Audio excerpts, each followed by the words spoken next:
What's up, 12s? I'm AB, and we're so excited to have you with us for tonight's Seahawks Collective presented by Hog Media. The Seahawks came into Music City rocking. JSN is undefeated in a cowboy hat. Nissan Stadium, I think, is going to be the new Lumen Field.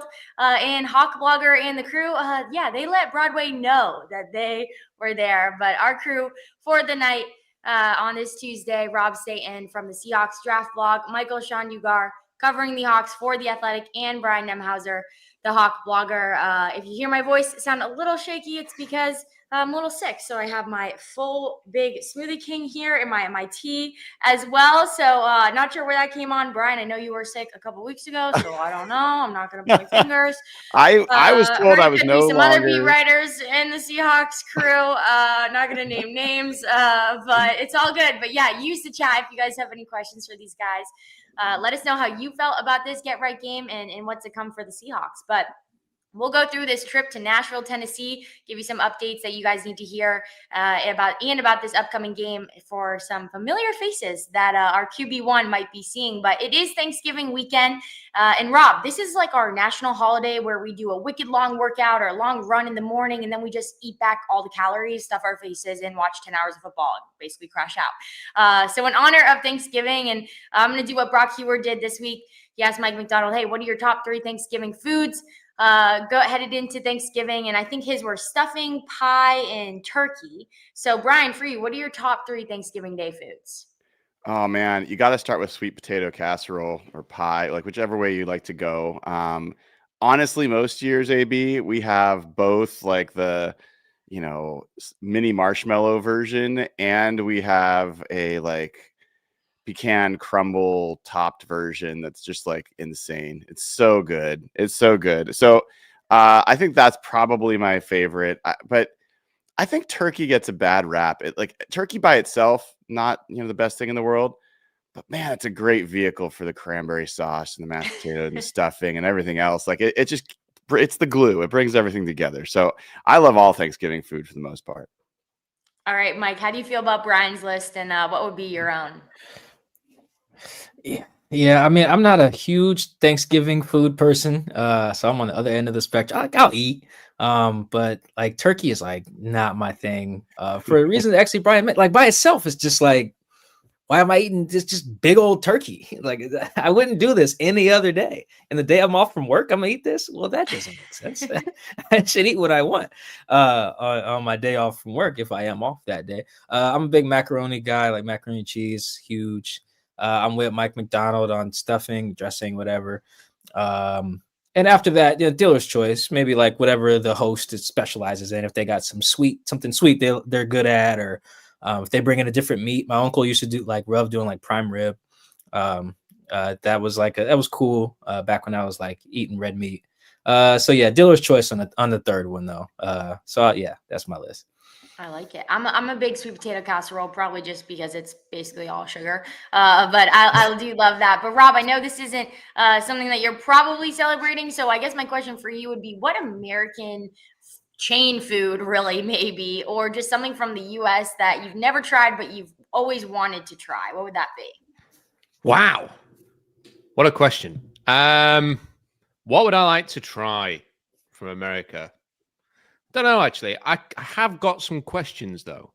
Hit us. 3 people right here. Okay. What do you eat at Christmas? Great question. If you eat a turkey and stuffing and all this stuff now. Because we have a turkey at Christmas and stuffing and stuff like that. And you guys have it this week. So do you have it again? Like, what do you do at Christmas? A lot of people do double up. That's Wow. true. A lot of people do double up. My family used to double up, and then we'd rotate like whose house we'd go to, one for Christmas, one for Thanksgiving. A lot of people double up sometimes or switch the meat. But yeah, a lot of the food is the same, to be honest. Really pointless. Okay, here's another question. Sorry, I don't want to spend a whole hour on of your time on this. You seem to eat everything. So you've got like your big turkey thing, and you've got your mashed thing, and you've got your sweet potato casserole, and then you've got a macaroni cheese, which would, usually I would imagine would be just a dinner on its own. And then people keep mentioning pies. Brian mentioned marshmallows at some point. Is it basically just you go to the supermarket and say, we'll have a bit of everything and like throw it on a table and just eat? Oh, the other question I have, sorry, I should not do a double barrel question. Todd McShay said this week.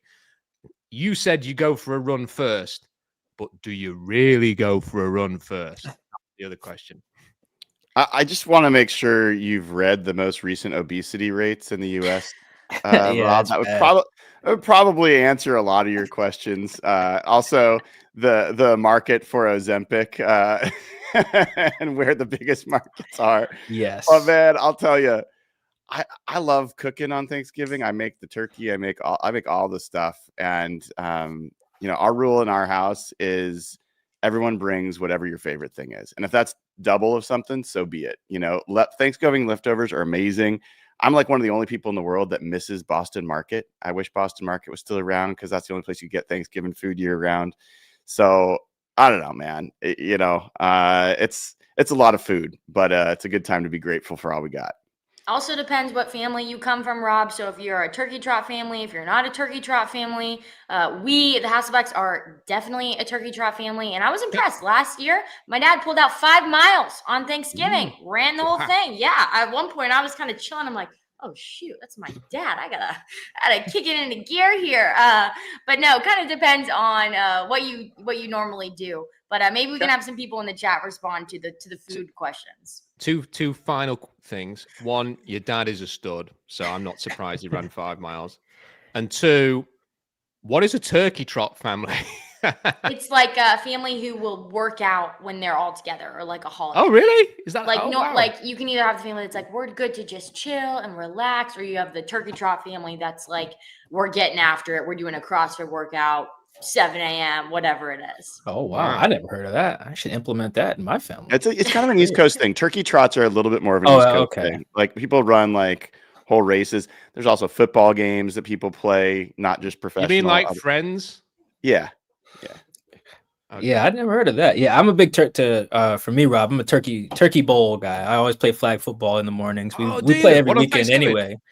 Yeah, usually we play on Saturdays in the mornings every Saturday anyway. But now we switch it to Thursday for that, like 7 a.m. Get out there, run around. Yeah. Sorry, this is another question. I've taken over the whole thing. Is that a competitive thing? Like, is it really competitive when you play a turkey bowl game? Oh, or is it just fun? Nah. Well, depends on who you ask. I haven't won on our Saturday league in about a month, so I'm very upset. So I'm going out there trying to score. This is your week, Mike. Touchdowns. This is your week. Everybody, pull up to Mike's turkey. What was it? Turkey bowl, flag football. Yeah, turkey bowl. Yeah, they're all over Seattle. To be honest, all over the city. We're telling them to come to your game. All right, not all over Seattle. We're telling them to come. I'll post our game on Instagram. Follow me on Instagram. I'll post it. I think we have a flyer for ours. You could get a signed book while you're there. I'm sure Mike will have a few on him. Absolutely. I literally go everywhere with books. They're either in my trunk. Is that why you lose? Because you can't catch because you're carrying some books. No, it's doing a workout. To run around when you're carrying some books. I've been suffering from what Justin Jefferson is suffering from the last month or so.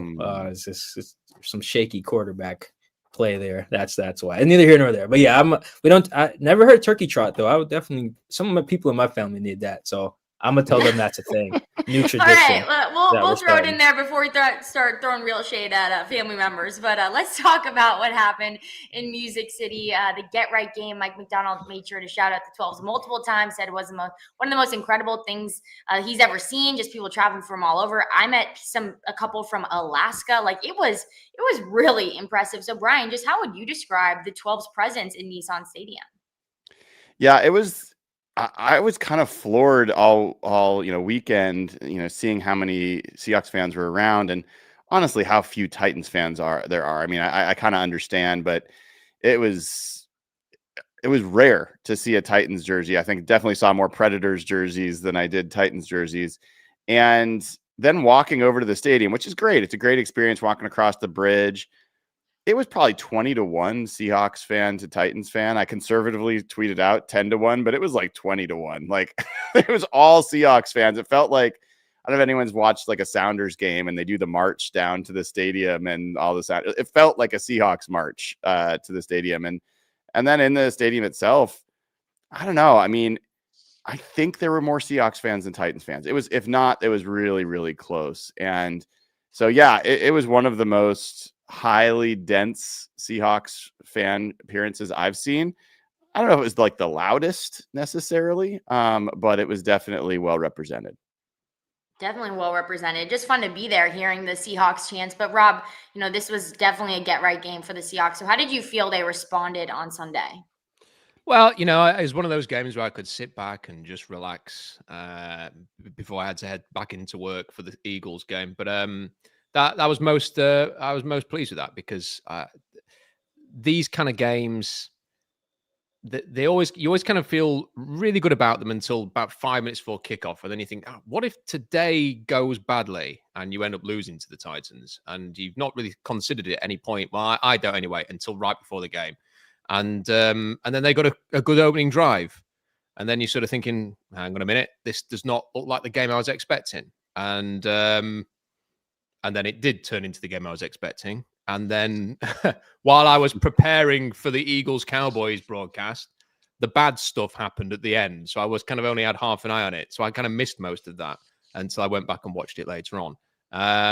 So I feel pretty good about it. I'm not going to worry too much about them getting back into the game. Cam Ward played better than I expected he would. And I think the game was always kind of in hand for Seattle. And I'm not going to worry too much about the positives either. I think they got the job done. And that's what they needed to do, because the Niners and the Rams won this weekend. So onwards. Onwards. I like that. Yeah. A little too close for comfort, but I think the positive as well is no turnovers, right? That was the problem against the Rams. And last week we talked about how Mike McDonald said he didn't want to take the playmaker out of Sam Darnold, and obviously at the same time keep the offense on the field. So Mike, what did you make and see from Sam Darnold in this game? Yeah, I thought he was better. I do think he got kind of fortunate though. He had 2 balls that hit guys right in the hands. On the first play of the first drive of the game, I think he pretty much almost could have thrown a pick 6, which was dangerous there. And then he had one floated up trying to hit Shaheed. But I thought he looked like himself. And a lot of quarterbacks have a couple passes where, throw it to the guys play defense for a reason, right? Like they usually can't catch. If you could catch and you were that good of an athlete, you'd probably be a receiver. Right? So that every quarterback benefits from that, including a few in this division. That happens to Stafford. Feels like all the time. He just makes the DBs not be able to catch. So I just thought it was good that he looked like himself. Wasn't trying to force stuff. It was the usual reads, throws. That was pretty good. I expected that. I really was. If anything, I was let down more by like the defense. Really, I thought should have played a lot better, a lot cleaner situationally. That was by like drop back EPA. That was Cam Ward's best game by a mile. 2 wasn't even close. He didn't have a bunch of great numbers, but just in terms of avoiding negative plays, like maneuvering, moving the sticks. I think they were 5 of 7 on 4th down. I was very impressed by Cam, if nothing else. Like, and it's not a Titans pod, but I was like, wow, if you put functional players around that guy, he can play. So it was good. Coug alert. Just want to make sure everyone knows. That's true. That's true. I do want Cam to succeed, but I thought they were going to beat the snot out of him, to be honest. And they couldn't get him on the ground, which was pretty crazy. So overall, I was pleased that they just handled business. It didn't feel like they were ever going to lose, especially since one of the touchdowns was on a punt return while they had 3 special teamers probably out at that time, which makes sense as how that happens. But yeah, good for Sam. He needed that. But I don't think the Vikings are very good. We'll talk about them later, but that defense knows him. So that'll be a much tougher test. So it's nice he had the Titans game sandwiched between playing the Rams and facing Brian Flores. I'm sure. And I do want to talk about a guy that the quarterback, Sam Darnold, that was probably happy was there, Gray Zabel. And just, when we watched that Rams game, we were probably all holding our breath when he went down in that 4th quarter, like, oh, shoot, man, right? But Mike McDonald said he is an elite competitor and really wanted to go up against his Titans defense. So for you, Brian, what were your thoughts on him just toughening up, really, and playing in this game? I got to admit, AB, I had mixed feelings when I saw that he was going to be active. I had no question that Gray Zabel wanted to play in this game. I didn't know if it was the best thing for him or the team for him to play in this game. Now, I don't have access to any of his medical information. I'm not him. I'm not in his body. But just as somebody who's really enjoyed watching him play and knows how important he is to this team's, ceiling and future, the last thing you want is for him to kind of rush out there and then get a more serious injury that does keep him out. So, end of the day, NFL, pro sports in general are littered with stories of guys that push through injury, can continue to play, show leadership, and that's something that Mike Macdonald wants. He wants people that are reliable and tough and available, and so it worked out. That he was out there. I think that was great. Hopefully it's not like the Ernest Jones situation where, Ernest Jones had a knee injury, then came back for a game and then practiced after and then didn't play this week. And who knows if he'll play, this week. So, I don't get that impression with Gray Zabel, but we won't know until practice comes around. And I'll say one more thing is, I think one of the things that was a worthwhile outcome of this game to like take with us is the play of Ken Walker and Zach Charbonnet, but especially Ken Walker. He had his most 10-yard plus runs of the season in this game. He got over 60% of the snaps. He had his second highest number of 15-mile-an-hour plus runs of the season. So he's getting out. I know there are people that are concerned about his explosiveness waning. If it is, I think it's not enough to where it keeps him from being the most explosive runner on this team. And I still think one of the biggest ways to reduce the risk of Sam Darnold turnovers is for Ken Walker to become a bigger central part of this offense, both as a runner and as a receiver. And I was happy to see that happen the past couple games. I do want to ask you, Rob, about just the run game and what Brian touched on. But first, he's saying out of love. Brian is saying out of love that he didn't want to see Gray out there. But how do you feel about Gray going out on Sunday? Well, I do love Gray Zabel. I mean, I'd marry the man. He's helped turn the I'd love for Gray to see this clip. I don't think I'm Gray's type. On that one. I don't think I'm Gray's type. But yes, he is obviously coming, and look, the line it's a massive sea change from what it was last year. I keep saying this. I think it's possibly the best thing about this team. I know as great as Jackson Smith and Jigba has played, and as great as the defense has played at times, and as so many positives about the team. Last season, every single live stream I did after every game, we talked about how bad the offensive line was. And I would often, on a Monday, would sit down with Jeff Simmons and we'd have basically 25 minutes complaining about the offensive line and talking about what they need to do to fix it. And we don't talk about that anymore. And it's not flawless. No one's suggesting the line is flawless, but it is so far removed from what it was last year. And the only two new players, and Jalen Sandell's not currently playing, are Gray Zabel and the center. It's still Anthony Bradford. Abe Lucas obviously has come back, which is a big plus. Charles Cross is still there. And I'm not suggesting for a second that it's all Gray Zabel or anything like that. The coaching staff and everything have had a huge impact here. But his addition to this has helped drive everything forward as well. So I went to bed after that Rams game, assuming we were going to see him in training camp next year. To see him back out on the field, not just on the field, but playing the whole game against the Titans was a sight for sore eyes. Shoot, well, doom set in for Rob. Come on, man. I mean, it was I think we scary, were all right there. Yeah. Dang. But you're right. Just the success that the O-line has had, fewest sacks in the NFL with 11. Just a team effort and protect your quarterback, and you're seeing what it's doing, right? But let's talk about that run game, Brian, that you were talking about, because they really have shown more of it over the last couple weeks. 114 yards on the ground. And we know it's something that Mike Macdonald has been pushing and they've been talking about as a coaching staff. Mike Macdonald said earlier this week they felt like they're just one block away on some of those runs. So for you, Brian, just what are your thoughts on how the Seahawks are using K9? Can you just expand on that? Yeah, I think that this is a guy that I think most people would be surprised to know is on pace for 1,000 yards, which is not the same as it used to be, especially in a 17-game season. But it would be 4 yards less than his career high as a rookie. And he's doing it at a much higher success rate than he was as a rookie. A lot of that was running into walls and having a couple big games. But that was before he's going to now be getting he was splitting carries. So now he's going to get the bulk of the carries. And I think the run blocking has improved a bit. And I would add that once Eric Saubert comes back, I think he is also a valuable part of the blocking for that team. And so I think the run blocking has probably gotten to where it's like a C or C minus, where I think earlier in the year I'd give it like a D minus. I think Ken Walker has been at least a B level player most of the season, and I think has the capability of being an A, or an A+ player depending on the situation. So, they got him on the edge, they got him going up the middle. I thought that he took all the yards that were there.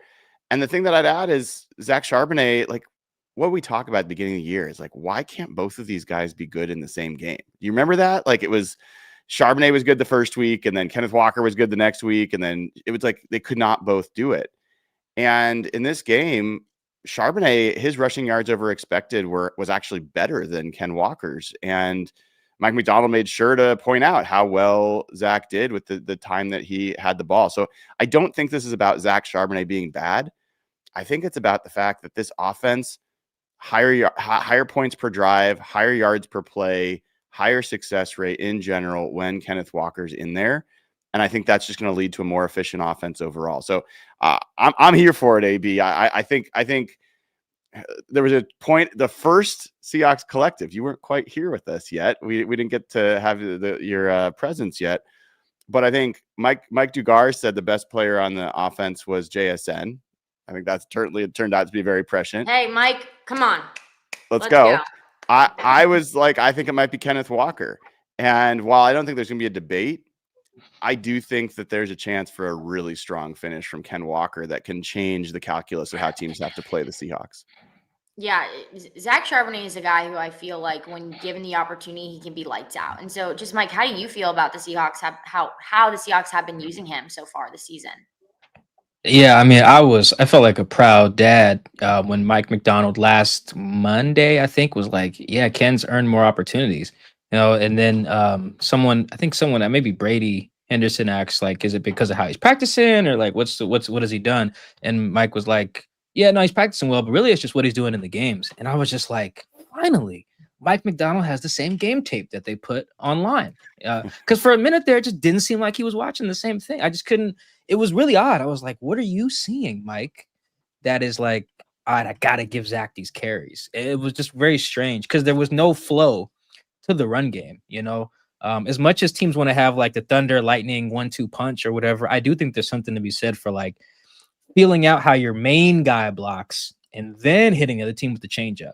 They were doing a thing where it was like Ken gets a drive, then Zach gets a drive, then Ken gets a drive. Now we're in 2 minutes, so it's all just Zach at a shotgun. There's no rhythm to that. So I do think that I wrote about that from like my follow-up story this week. That's out now. I was like, this should give them some consistency. Not to say Ken's going to go off every week, but I do think that was part of the problem there. They were platooning guys and had no rhythm. And also, I just didn't think anything warranted a 1A, 1B situation. Brian mentioned just now, they said it could make the offense more efficient. They have Ken as the lead guy. I'll use another E word, make it more explosive. The only person who does anything explosive is Jax. That's it. No, Rashid has done none of that.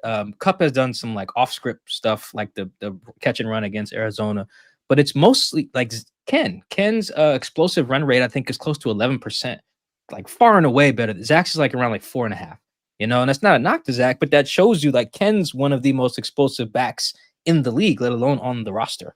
And that's been the case since 2022. So I've always been confused at the even split. It's felt more like it should be more of what Atlanta's doing. It's like, all right, Bijan's our guy, and then when he taps his helmet, here's Tyler Algier, he may score. I think that should have always been the plan. I'm very glad Mike's kind of come around. I asked him about that on Zoom. I was like, hey, you gonna keep doing that? He was like, yeah. And it took me for everything in me not to just start grinning on Zoom. Like, yes, my man. Thank you. Ken's your guy. Because I don't think, because at this point, the Seahawks, we can talk about this. The Seahawks like path to where they want to go is tough as hell because the best team in the league is in their own division. So they're looking at one of those scenarios like 2019, where if you don't win the NFC West, you're like the 5 seed having to play 3 road games or whatever, So they need every advantage possible. You need to be as explosive as possible with as many players as possible. And more Ken Walker is like an easy answer for that. So I am very proud. I'm very happy. I'm excited to see more of Ken being the guy.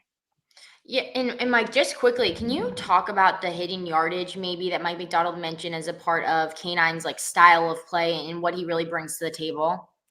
Perfect example. There's two examples. He had a 1-yard run in the first drive where JSN just blows his block, and then he has to stiff arm Sebastian Joseph Day. All this happens in the backfield, and then even then he's tackled by Cedric Gray, the linebacker.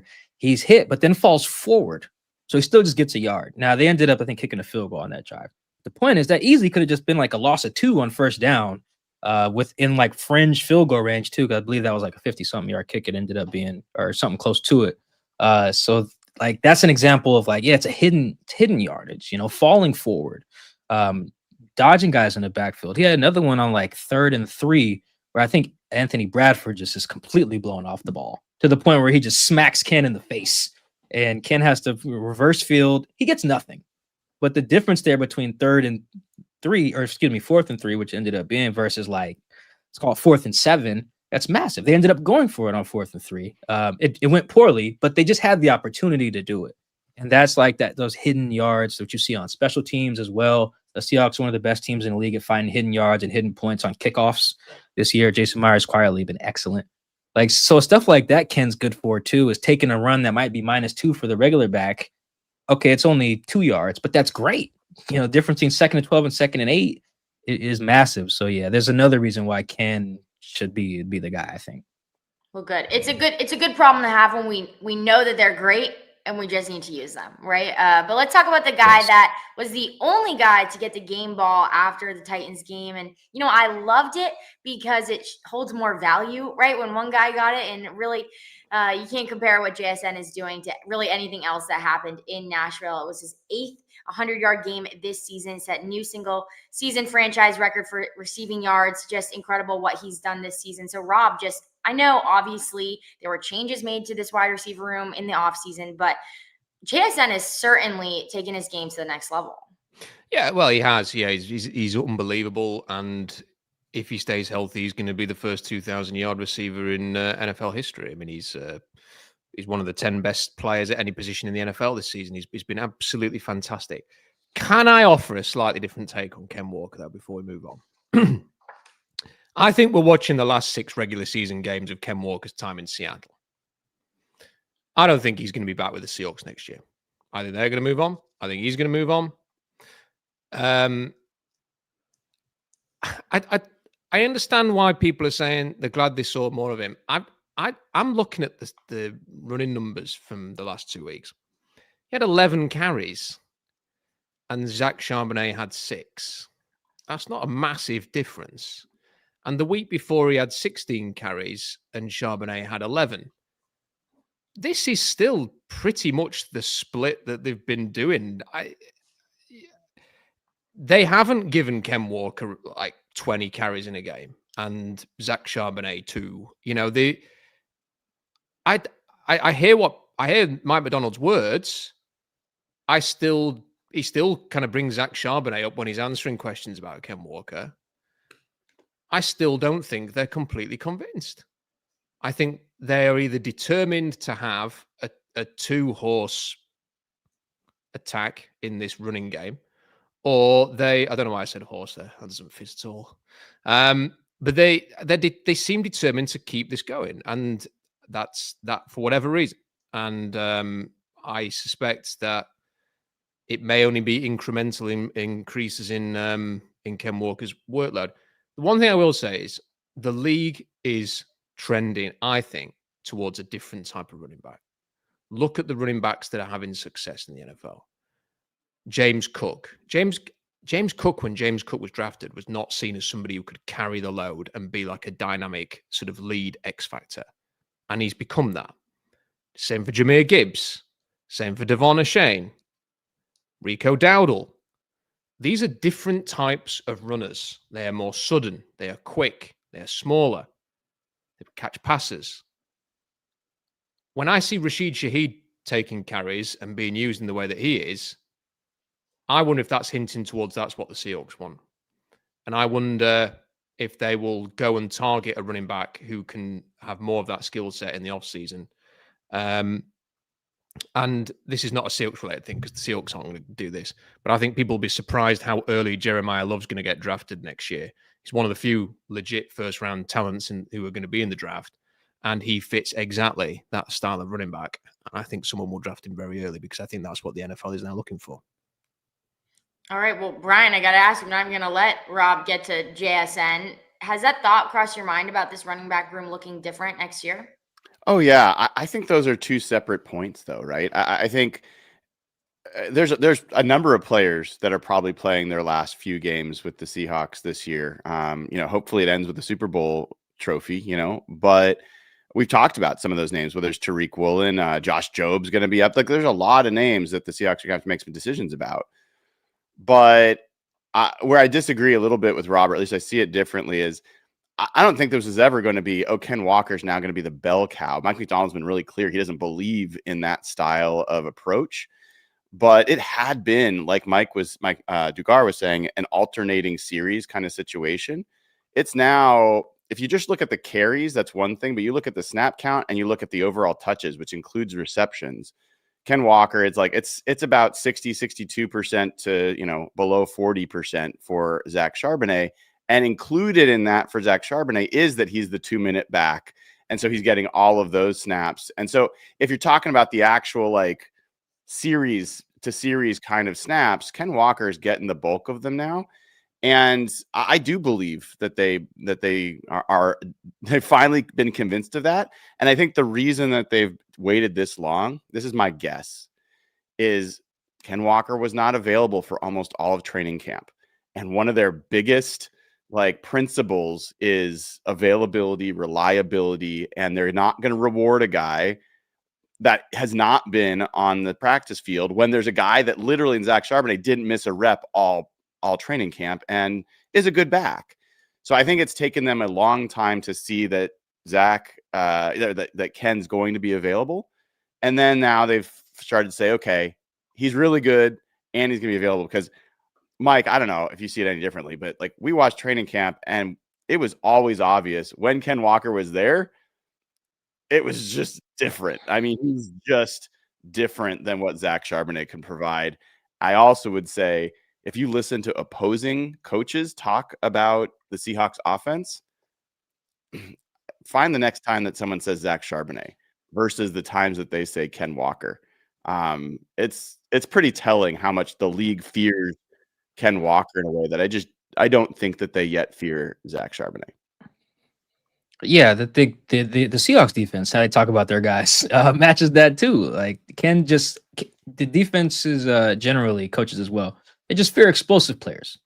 Generally, you just lump everyone in a bucket. However you get those explosives is whatever. If you're a yak guy like Tucker Kraft in Green Bay, or you're just a take the top off guy like Shaheed, or a big dude who runs by you like DK, or you're a Devon Achane, where you're just faster than everyone. Just the explosive guys are what you fear. Waddle, Tyreek, and that's Ken. He just does that to defenses. It's good. I do think, and you're right. The numbers bear out. This was the first game Ken got over 60% of the snaps. And I don't think Zach started a series until their last series. And he got 0 yards and they took him out.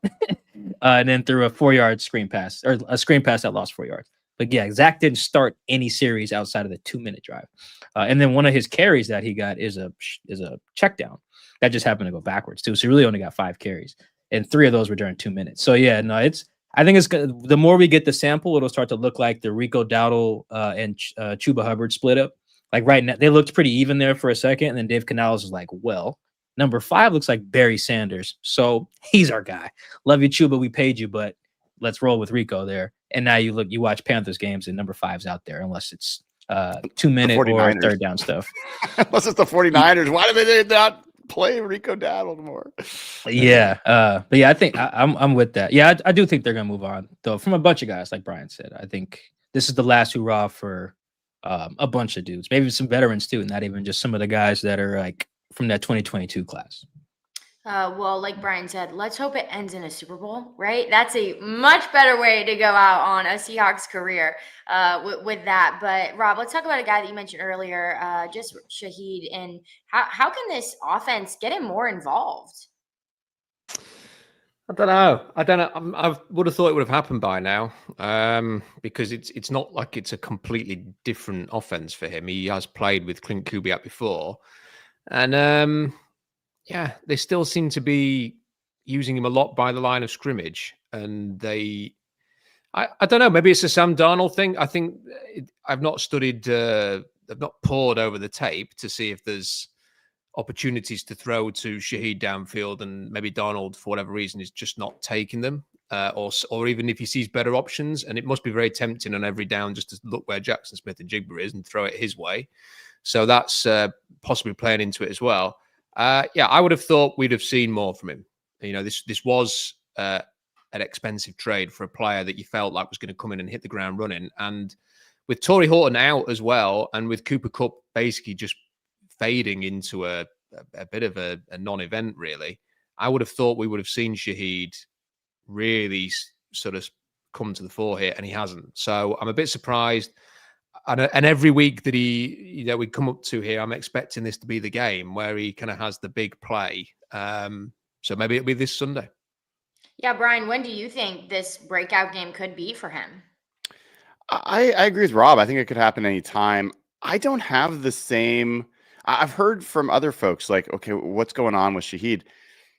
I feel like the Rams game, he was a presence there. You know, he had an explosive catch there, 22 yards. He almost had a touchdown that would have been a game-changing play. Absolutely burned the corner on that. And Forbes made a great play. So, and then even in this game, I thought that, like, you know, you'd have to ask the players, but I felt like there was a little bit of a sign of the lack of reps with Shaheed and Darnold when Shaheed was open on a pattern that took him between, like, in a window between two defenders. Darnold, I think, was expecting him to throttle down a little bit and stay in that window just a little bit longer. Shaheed was just full jet, and so the pass looked like it was behind him. I think that was a little bit of just a quarterback receiver, you know, getting on the same page. It's going to take a little while. And Sam Darnold has spent the entire offseason throwing the ball to Cooper Kupp and to JSN and to AJ Barner and all these other people. So I think it'll come. I don't think they need to force it. He is such a talent.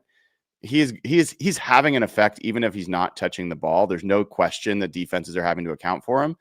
And one of those effects might be opening up the underneath. How much have we seen Ken Walker get some dump off passes and take them for 20 yards that we weren't seeing earlier? How much have we seen AJ Barner catching it, you know, over the middle that maybe defenders weren't as able to, or were more able to kind of crowd the middle before Shaheed was able to maybe spread them out a little bit? I'm not saying that's exactly why, but I think there might be some indirect effects that are already there.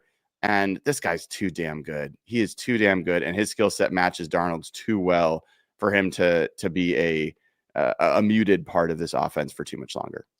Yeah, things take time, right? And you need to see it happen to know that it's going to work out. But something that we know has been working out is JSN in a cowboy hat, 2-0, mentioned at the top of the show. Where's your cowboy hat? I had one on this weekend. Obviously, You I had to did. bring it out for Nashville, Tennessee. And I guess this probably should be a question for Mike, because I know you're the fashion one in this group. But Rob, if you were a Seahawks player for one game day and you had to be your own stylist, what item, what chain, what shoes, what would you be pulling out for your one Seahawks game next level fit? You can copy a guy, it's already been done, but I have to know, what would your attire be? Wow. Oh, yeah, the 41-year-old British guy. What attire would I wear? Well, I would have one of those big, you know, those like junkyard dog chains. You know, like like I think Georgia had one night when they had a turnover. Like I'd get one of them on, and I'd walk around like, yeah, I got a sack or something. I mean, I don't know why I would have got a sack because You want to be on the defense. Is this? Are we imagining shirt on, shirt off? Like shirtless? Okay, yeah, the sure. shirts off. I'm seeing it. You know, I'm. You would make the Seahawks Instagram pregame fit walk up post. You would make that post. Yeah, I mean, look, if I was on that post, people would be going, "Why is he on that post?" No, you're there for the day. You're on the roster for the day. But I had to ask because we love the pregame fits. It's always a fun way to see, who's pulling up and what's going on. But let's make sure we get to this defense because really it's reminding us of how much we are so excited to have Mike Macdonald here. And EAT, it's the new MOB. Maybe not new, but we're just adding it into the repertoire. Effort, angles, tackling. It's how Mike Macdonald said they want to finish plays. So Mike, when you see how this team uses acronyms, what are you noticing about how this team does this EAT and really coming to life for the Seahawks defense?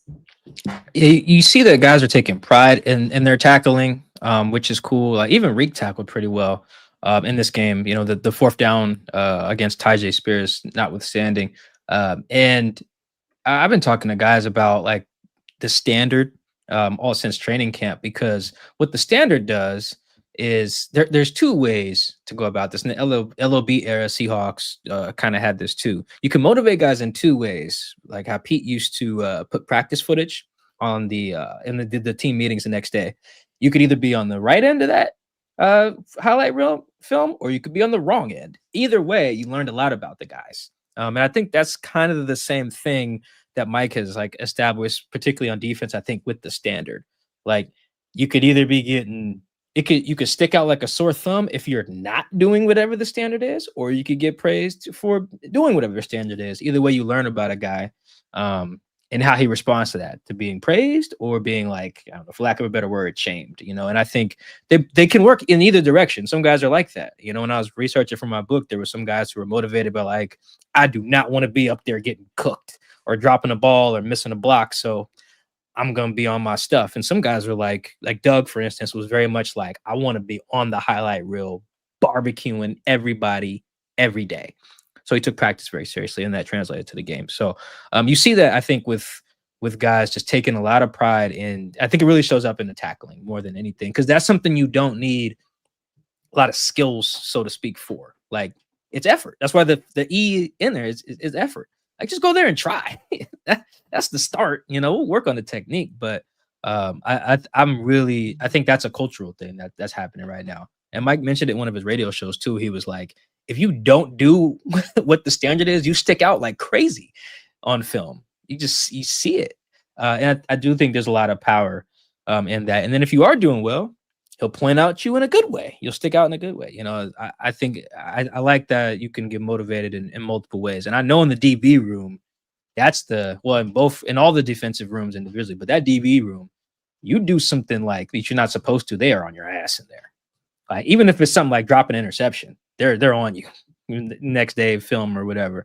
Miss some tackles, whatever. Not as much, I would say, like blowing a coverage, but just like what the standard is. Not running to the ball, not trying to punch it out like they practice, all that stuff. So you're seeing it, so much of that reflected. Look how you watch a game now and see how many O linemen are pushing and shoving the guy they were blocking after the play. It happens so much. It's every guy, it's Charles, it's Gray and Jeffrey Simmons in this last game. Like, it's Abe, who doesn't even really do that much, who's doing it now, because you can tell that's the standard, is to finish until they blow the whistle, without getting the flag. So it was great. I think the eat thing is one of many Mike Macdonald isms. I think he might have too many of those, but whatever, they work.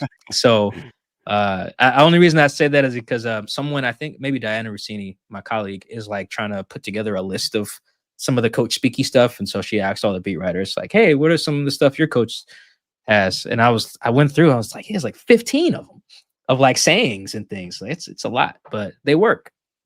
So kudos to Mike McDonald on that. They work for the ready squad, right? Like it's not only the standard for the guys who are starters, but clearly you're seeing that standard play out into the ready squad. And I talked about it earlier, but I was so excited for JSN to be like the one guy who got the game ball. But man, what a moment that could have been for Patrick O'Connell, the Montana guy. You know, the team joke that they have is, you can't block him. He got his first career sack against the Titans. And I heard him say earlier this week that he actually didn't know that he had gotten the sack. Someone had to go over to him later and be like, hey, dude, like, you got the sack. He's like, oh, yeah, I was so tired. I didn't even really realize it.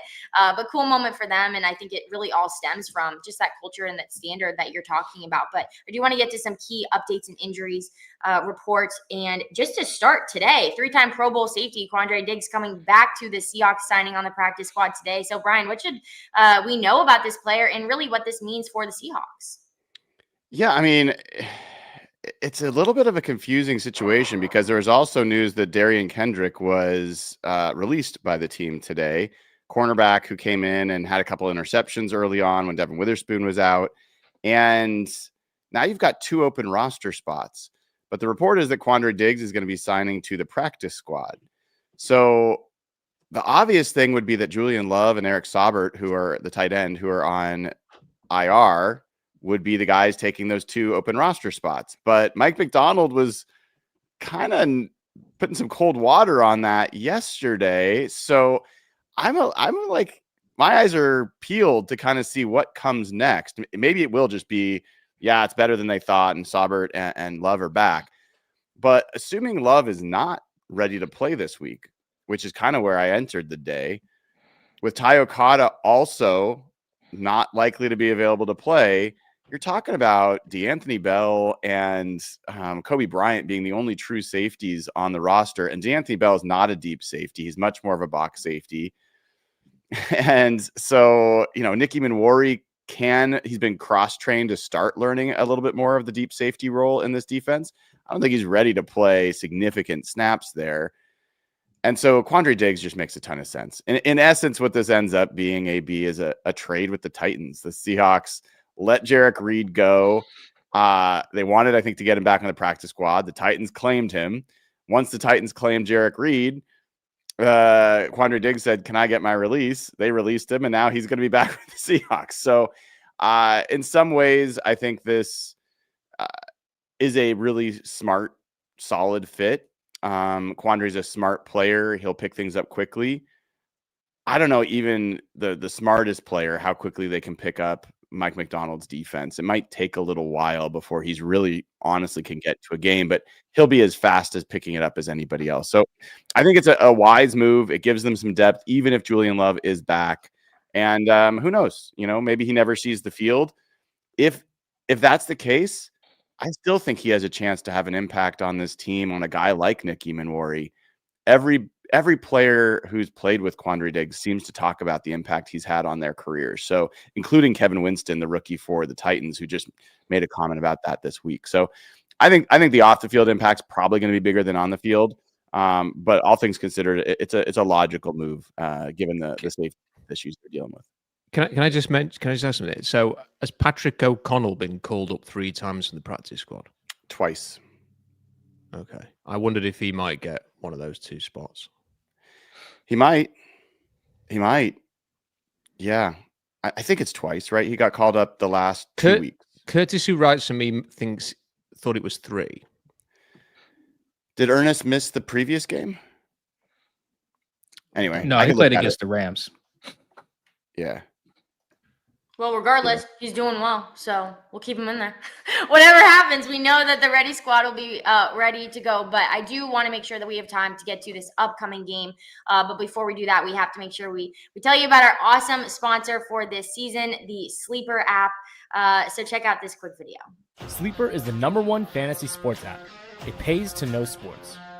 Pick more or less on top players. Your first pick is on us, so start winning now. Play in Texas, Georgia, Minnesota, and 27 more states. Pick anytime across all sports, pregame or live. Over 10 million players are already on Sleeper. Make your picks count. Score up to 1,000 times your cash. Join today. Get up to $100 credit using code HMA. Call your shot on Sleeper. Download now. Yeah, we're so excited to have them with us this season. And if you're into sports as much as we are, make sure you check it out because it offers it all. Live scores, news alerts, stats, real-time chats. You can win real money. So check out the #1 sports app today. Try it out for yourself. Use promo code HMA and you'll get up to $100 match on your first deposit. Terms and conditions apply. See Sleeper's terms of use for details. Currently operational in over 25 states. Check out the Sleeper app today. I was watching TV the other day and I wasn't looking up and I heard the Sleeper commercial come on and immediately I was like, whoa, am I on the Seahawks Collective? Like, did I accidentally click the live stream, go live, Annabelle? And had a moment of panic, but no, we were just excited to hear our Sleeper app friends. So check it out. We're super excited to have them with us this season. But let's get to this game because we are excited that the Seahawks signed away the Vikings quarterback and that we now have him on our roster. But on the other side, the Minnesota Vikings will be without J.J. McCarthy because he is in concussion protocol. Looks like Max Brosmer will get the start. So just for you, Mike, what should Seahawks fans know about this quarterback? Yeah. Actually, what was I gonna say? Quandre, real quick. It will take a lot of run the defense. That said, the Titans do run the same defense as the Seahawks, so that should help. Now he's been in that for 2 years. Their defensive coordinator Denard Wilson, I believe, was the Ravens DB coach. So they're one of those teams, just like the Chargers, the Dolphins, that run the same scheme. So that should help. Just like Ernest picked it up, so that should be cool. I'm happy for Quandre. I got some short jokes ready for him when I see him on Wednesday.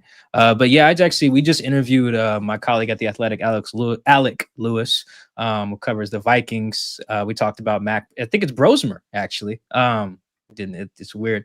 Anyway, they are like, the way Alec talked about him, it sounded like they got like a Brock Purdy, Trey Lance situation going on over there where people in the building are like, yeah, I mean, we spent the 10th pick on this dude, but this other guy, is really good, can sling it, makes the right reads. I mean, we'll see. It all sounds good, but it seems like even in training camp, you go look back in some of Alec's old stories, he's talking him up. He's got quotes on the record from people inside the building, scouts and stuff that are like, yeah, no, Max can play. So we'll see. I mean, I looked up some JJ stats for our interview with Alec. Oh my God. Like, it's hard to be worse than what JJ is right now. So, I mean, maybe this guy is better. JJ is completing 54% of his passes. True Media has a stat that I really like. It's called splint percentage, which is sacks and interceptions per dropback. I like sacks being in there because for some reason everyone just uses touchdown interception ratio as if an interception is the only bad thing that can happen if you drop back to pass, right? You can fumble it or take a sack. So I like sacks being in there too. Those are negative plays. JJ leads the league in splint percentage. So when he drops back, something bad happens pretty much more than anybody in the league. He also leads the league in turnover rate. Sam's second, actually. So like the Vikings might quietly be upgrading at quarterback because their guy is in the concussion protocol. It's a very weird situation. I still think the Seahawks should win, but I'm now intrigued by this Brosmer guy. Because of what I've read about him in the last, 10 hours or so. Sometimes what you don't know can be dangerous, right? But Brian, I'd love to just ask you about the Seahawks quarterback because anytime you play a former team, it's different, right? There's a different sense for you and obviously on the outside. But what do you think the demeanor of Sam Darnold will be headed into this game on Sunday? He's pretty much the same guy every single play, every single week, and I don't think that'll change. He knows he's going to get those questions. I think he also knows that Brian Flores is going to be blitzing the ever-living daylights out of him, and that's just how that team plays. So, this is going to be a good test of some of the better habits he's trying to lean on, which is especially going through his progressions, hitting the dump off, not always trying to press the ball down the field. There was one play in particular in this game where he, was under pressure and instead of just eating it and taking a sack or throwing it away earlier, he tried to get it downfield and it went directly to a Titans player. And that's a play you honestly cannot make. Even if it's a rapid pressure, he just cannot make that decision. I think there's going to be a lot of those choices in this game for him. I think that's going to be a key part of it. One little number, just give you an idea of how much the Vikings blitz. I was looking this up. they blitz since their week 6 bye. They blitz on over 53% of their plays when they're in too high shell, which is more than double the next closest team. Like, teams don't blitz out of that coverage as much as anywhere near as much as the Vikings do. So there's gonna be a lot of pressure for him to both assess and then deal with. And here's the good news. If you want the Seahawks to really be a Super Bowl champion, Sam Darnold's got to face this demon and, figure out ways to conquer it. And that can be handing the ball off. It can be throwing the ball away. It can be getting sacked instead of turning. Like, there's a lot of ways he can get through it. But he's going to need as many reps and build as much muscle memory against this problem as he can. Vikings are going to give him a good chance to do that. The Falcons are also a heavy blitz, heavy pressure team. There's going to be some opportunities for him to build the right muscle memory. I know a lot of people are betting that he won't. I'm curious if he will. So I think that's the story of this game for me. Yeah, Rob, obviously a lot of people before the season thought this Vikings team could be a Super Bowl contender. Obviously different quarterback, but certainly not the season that they had thought for themselves probably. But what do you fear most about this game on Sunday? Well, I actually watched 11 games of Max Brosma last year, and I think he's a good player. But like, physically, he was never going to be a high draft pick because he just doesn't have the arm strength. And sort of the typical tools that teams would draft for the upside. But as soon as he was with the Vikings, he was somebody that I wanted to watch during preseason, and I did watch some of that preseason football, and it's the perfect fit. It was always going to be the perfect fit if he ended up with one of the Shanahan or McVay guys, and he has in fact done that. I'm not surprised that he's looked sharp. It's not to say that he's going to come to Seattle against the Seahawks defense and have a great game in his first NFL start. I think the chances are that that won't happen. But he's technically very, very good. He can get the ball on a mid-range, play action. He was very good. He was one of the few quarterbacks who actually took snaps under center last year. So he's not totally foreign to sort of an NFL style. Red zone was good, and he can be quite creative. Like, he's not sort of a dynamic improvising quarterback, but he could move, get away from pressure, throw on the run. So he could be one of those quarterbacks who is just annoyingly elusive and still making plays this weekend. And as soon as I did actually sigh a little bit when it was announced that JJ McCarthy was not going to play, because I quite fancy playing him and not Max Brosma. So I'm worried about that a bit. I'm also worried about Julian Love, because my sort of instant reaction to this Quandre Diggs news was, well, why are they signing him? Is it just because Ty Okada is going to be hurt and they want a bit of extra depth there, and he's willing to come and be on the practice squad if they need him and they can have a look at him, And then sort of part of me worries a little bit because what Brian was saying about Julian Love, and I really want Julian Love to be on the field on Sunday and then every game for the rest of the season. And I also have to say, and this is probably, it's really bad form of me to bring this up with just a couple of minutes to go, but I wasn't a big fan of the news today. I kind of don't really like it when the Seahawks just bring these older guys back. The Seahawks seem to be amongst the league leaders in sentimentality and bringing the guys back. I'm half expecting Luke Wilson to sign a contract this week. I don't know. I kind of feel like we'd moved on from that era, and now we're back at it again. Not fully, obviously, but I'm just. Oh, Rob, it seems like you have a lot of things that you really want or don't want. So why don't you can write a letter, maybe send it in, maybe see if they would take your advice. But we appreciate the work you're doing for the Seahawks draft blog and scouting all these college players. Like, we would not have known any of that information. And I'm probably sure a lot of other people wouldn't either. So we appreciate you. I can tell my family it wasn't a waste of time after all. It's not. Look, he's getting the start against the Seahawks. Big game on Sunday. But that's all we have for you guys tonight. Thanks so much for tuning in. Be sure to check out what Brian, Rob, and Mike have going on all this week. But make sure to tune into the Seahawks game against the Vikings on Sunday. Thanks so much. I'm AB. Go Hawks.